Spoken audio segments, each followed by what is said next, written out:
Bonjour à tous, c'est Nurka, j'espère que vous allez bien. Je vous retrouve aujourd'hui pour une vidéo inspiration. Alors, ce que je vais vous présenter aujourd'hui, c'est un planificateur pour les fêtes. Alors, comme vous savez tous, bon, ceux qui me suivent, je suis tout le temps à la bourre dans tous mes projets.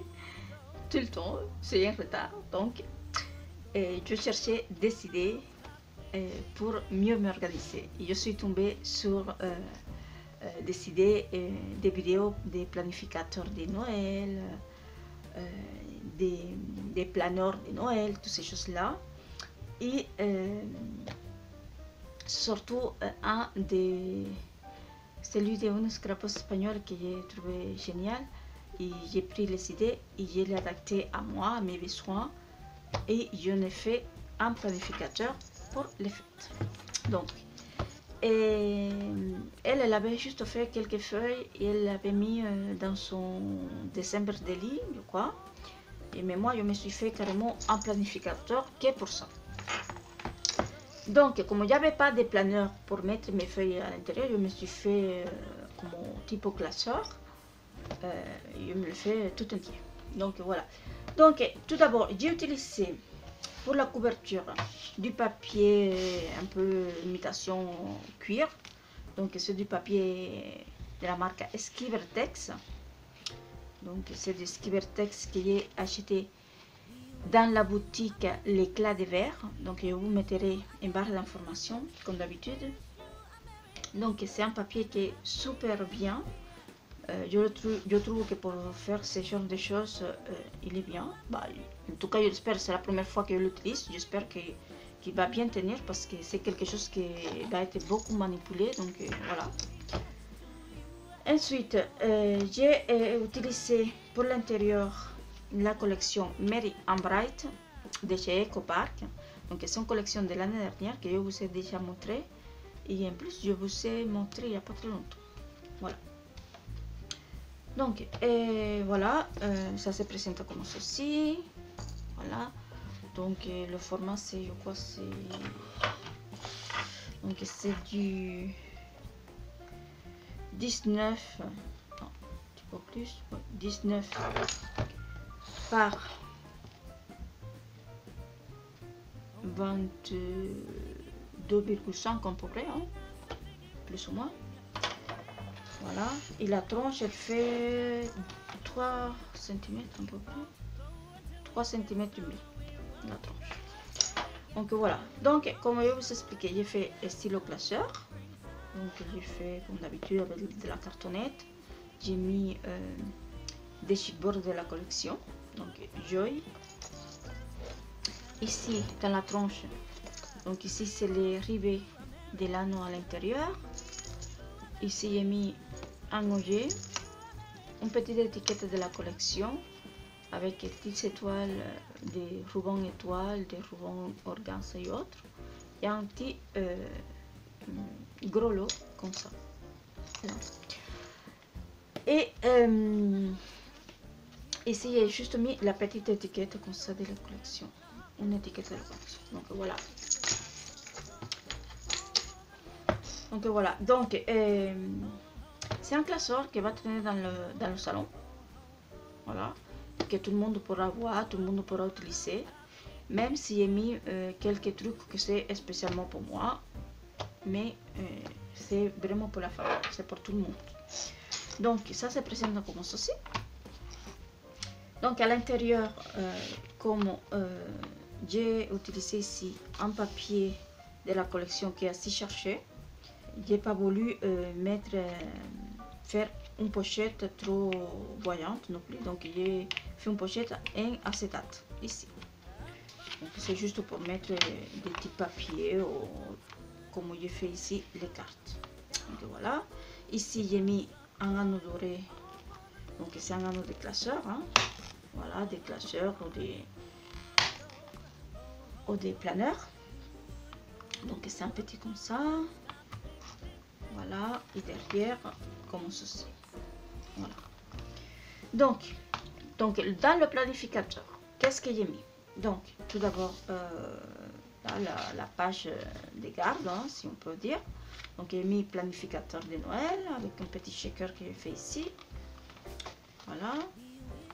J'ai mis le calendrier du mois. Sauf que j'ai commencé du lundi 25 jusqu'au dimanche 5 janvier. Hein, parce que voilà, en général, on commence les préparations très en avance, sauf moi. Voilà, moi je me prends très en retard, mais bon, j'essaye de m'organiser comme je peux. Voilà. Donc, ici j'ai mis un petit onglet qui venait dans les die cuts de la collection. Ici j'ai mis le Père Noël avec le train et les tisseurs. Voilà. Donc, ensuite, ça commence vraiment. Donc ici j'ai fait une section décorer et embellir. Donc ici, je vais noter les parties de la maison à décorer. Si je veux faire des nouvelles déco pour la maison, si je vais faire ou acheter des nouvelles décorations pour une pièce spécifique dans la maison. Donc voilà. Donc voilà, avec des petits stickers. Ici j'ai mis un morceau de papier de la collection. Ensuite ici, j'ai mis une section, donc cette section c'est surtout pour moi, cartes envoyées. Donc si je veux envoyer des cartes soit à la famille, à des amis, ou tout simplement faire envoyer des cartes aux copines scrappeuses, je le noterai ici. Donc j'ai mis une petite grille comme ça, que j'ai mis nom de la personne à envoyer. J'ai mis si la carte est fait maison ou c'est acheté. Et si la carte je l'ai déjà remplie ou pas, et quand je vais l'envoyer. Voilà, avec toujours les petits stickers ici en bas. Je trouve que comme ça je saurai combien de cartes j'ai envoyé, si je suis dans le timing ou pas et tout ça. Donc j'espère que ça va m'aider, hein. Ensuite, comme je trouvais ça que c'était une bonne idée, j'ai fait aussi une section échange et envoi. Donc si on veut faire des échanges, moi pour ma part, il n'y a pas d'échange à faire à Noël. J'ai pas prévu. Il n'y avait pas prévu, mais je compte envoyer quelques cartes, quelques petites choses à des copines scrappers. Donc ça va m'aider aussi. Donc j'espère pouvoir envoyer les choses que j'ai prévues. Donc voilà. Ensuite ici, donc j'ai mis une page tradition et sortie. Donc moi c'est la première fois que je vais m'organiser comme ça, mais nous avons pas mal de petites traditions dans la famille, comme la tradition d'aller au marché de Noël, la tradition d'aller amener les enfants à la patinoire, les amener au cinéma, des autres traditions qu'on fait à la maison, comme regarder des films de Noël ensemble, comme après la patinoire par exemple, on rentre et on se fait un bon chocolat chaud avec des chamallows devant la cheminée en regardant un film ou une émission de télé, donc voilà, des choses comme ça. Ça va nous servir pour ça. Si on est invité aussi, on pourra le noter ici. Toutes ces petites choses, voilà. Et sachant que ça aussi, ça va m'aider, je l'espère, pour mon journal de Noël. Si je vais en faire un, que pour l'instant, je ne sais pas trop. Je ne sais même pas si je vais avoir le temps. Donc voilà. Donc voilà. Donc après, si on fait plus de sorties, je vais imprimer une nouvelle page, évidemment. Donc voilà. Ensuite, j'ai mis une page budget pour les fêtes. Donc là, comme pendant les fêtes, on devient fou et qu'on dépense beaucoup d'argent. Donc j'ai mis, je ne sais pas, pour la déco par exemple, si on veut racheter des objets déco en plus pour la maison, parce que moi par exemple tous les ans j'achète des bulles de Noël pour le sapin. Je n'achète pas énormément, mais je m'achète une ou deux chaque année, mais très jolies, et vert, hein, parce que mon sapin il est complètement en vert. Les boules, tous les objets, presque tous les objets sont en vert. Je m'achète tous les ans une ou deux boules de Noël bien jolies qui me plaisent vraiment. Et chaque année, je les rajoute, par exemple. Si on veut s'acheter de nouvelles guirlandes, toutes ces choses-là, on peut le noter là. On peut aussi rajouter le budget qu'on a pour les cadeaux.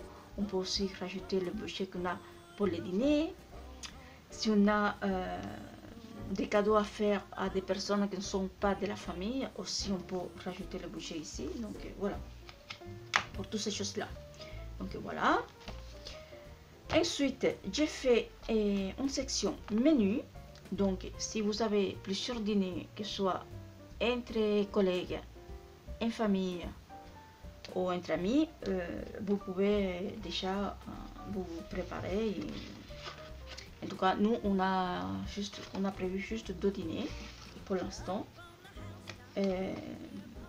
Donc, j'ai mis menu, repas, la date ou de l'occasion qu'on va le faire, soit à Noël, soit le réveillon, soit le repas de réveillon de fin d'année aussi.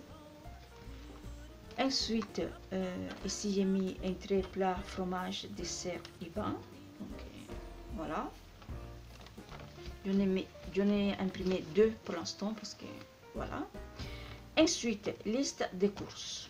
Donc évidemment, on fait un dîner, on fait une liste des courses. Voilà. Je vais imprimer plusieurs au cas où. Voilà. Ensuite, j'ai fait une section liste des cadeaux. Alors, et dans les tutos que j'ai vus et dans les projets que j'ai vus, ils avaient fait des listes en général. Une liste pour la personne qui a fait le planificateur, par exemple. Donc, elle a fait une liste avec les cadeaux qu'elle devait acheter et tout ça. Moi, j'ai fait une liste pour chaque personne de la famille. Parce que nous, on ne fait pas de cadeaux au hasard. On essaie de demander à chaque fois qui veut quoi. Mais je me suis dit que c'était mieux si je posais ça dans le salon, par exemple, et que chacun écrivait, venez noter ici, le cadeau qu'il souhaite. En sachant que ce n'est pas parce qu'il a noté qu'il souhaite tel cadeau qu'il va vraiment l'avoir. Voilà, ça je dis pour les enfants. Hein. Donc, on fait la liste et après, nous, on va piocher dans ce qu'il a écrit, ce qu'on va lui faire. Voilà. En sachant qu'ils vont mettre toujours en premier ce qu'ils souhaitent le plus. Hein.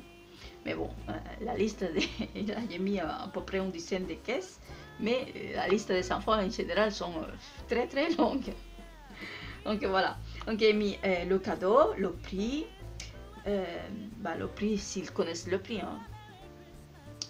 Où est-ce qu'on peut le jouer? Parce que par exemple, eux, et dans ma famille, si eux ils veulent me faire des cadeaux par exemple, ils ne savent pas où m'acheter les cadeaux que je souhaite. Surtout si ce sont des cadeaux de scrap. Donc voilà. Donc où est-ce qu'on peut le trouver? Et après les dernières sections là, c'est acheter ou pas et emballer. Et ça c'est pour moi. Parce que c'est moi qui emballe en général les cadeaux. Voilà. Et donc j'ai fait une liste pour chaque personne. Donc comme ça, les adultes de la maison ils pourront venir, et les enfants aussi, parce que les enfants ils nous font des cadeaux. Ils sont des économies, ils nous font des cadeaux aussi. Donc voilà, donc, tout ça c'est pour les cadeaux. Ensuite, j'ai mis une feuille reçue à conserver. Donc c'est tous les tickets de caisse des cadeaux qu'on achète ou des preuves d'achat des cadeaux. Qu'on les conserve au moins le temps que la personne ait le cadeau pour savoir si il le garde ou pas, ou s'il faut le changer ou autre. Parce qu'avant, avant, comme je faisais, je mettais tous les tickets de caisse, je les laissais dans le sac, hein, dans mon sac à main. Et après, on devait chercher, des fois on les laissait dans les sacs et on les perdait. Donc je me suis dit que ça, c'était une super bonne idée. Comme ça, mettez tout ici et on sait qu'ici, on a tout. Donc voilà. Ensuite, une page petites tâches, donc des petites choses à faire qui sont importantes, mais pas autant que ça. Voilà. Et après, les notes. Ensuite, à la fin, ici, j'ai fait une petite pochette ici. Une petite pochette à volume dans laquelle j'ai mis un petit carnet comme ceci. Un petit carnet que je me suis fait moi-même, comme je fais d'habitude. Et dans lequel je vais venir noter les petites histoires de chaque journée pendant tout le mois. Et ça va m'aider pour le journal de Noël. Parce que si je prends des retards, comme ça, au moins, je ne vais pas oublier. Donc voilà. Et donc voilà, ici j'ai mis une petite encoche avec les stylos. Donc voilà, pour pouvoir écrire.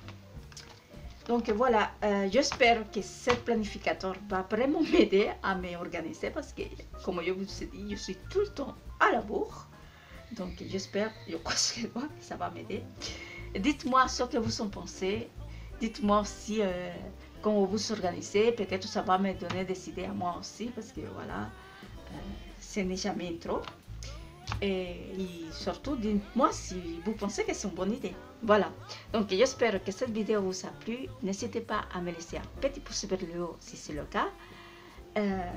Dites-moi dans les commentaires ce que vous en pensez. Je vous dis merci, bonne scrap, à très bientôt pour une prochaine vidéo. Ciao.